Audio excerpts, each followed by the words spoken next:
Let's in fact shift our focus to the ongoing ICC Women's World Cup, where co-hosts India will be taking on the defending champions Australia in the second semi-finals on Thursday. Now, Harmanpreet Kaur's side were dealt a bit of a blow when opener Pratika Rawal was ruled out of the tournament, but Shafali Verma is not a bad replacement to have. The 21-year-old will be available for selection against the Aussies, but it is not clear if she'll walk straight back into the squad. Before falling down the pecking order due to some inconsistent form, Shafali Verma was one of the first names on the team sheet. Seldom has Indian cricket seen a batter who attacks from the very first ball. Now, Shafali was dubbed a breath of fresh air at the tender age of 15, the youngest ever to play a T20 match and also the youngest centurion. And those performances had earned her a maiden one-day international call-up in 2019. But she hasn't been able to crack the code in the 50-over format so far.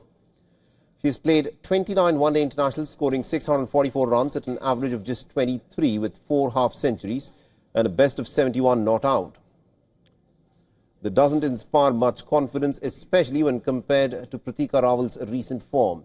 In the ongoing World Cup, she has 308 runs in 7 innings and overall 1,110 runs from just 24 one-day internationals.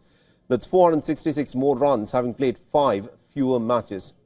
The Shafali was never known for long innings. It was the spark that she provided at the start that had secured her place in the playing 11 between 2019 and 2024. The one-day international against New Zealand in Ahmedabad last November was her last one in India colours. And since then, she's been in fine form for Haryana in domestic cricket.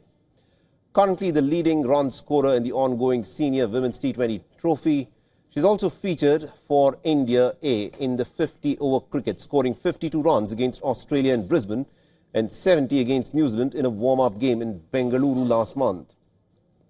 Now, Shafali has experienced partnering Smriti Mandhana at the top, but if the Indian think tank decides against a baptism by fire, then the other options include Amanjot Kaur, Uma Chhetri, Jemima Rodriguez and Harleen Diol. Now, Amanjot opened the innings with Smriti against Bangladesh and remained unbeaten on 15 of 25 balls in a 57-run stand before the match was abandoned. Jemima, who's been in decent form, has opened in 18 of her 57 one-day internationals between 2018 and 2021 and also shares a good rapport with Smriti. Harleen, though never tried as an opener, has a similar style to Pratika, and that could see her step up alongside Smriti.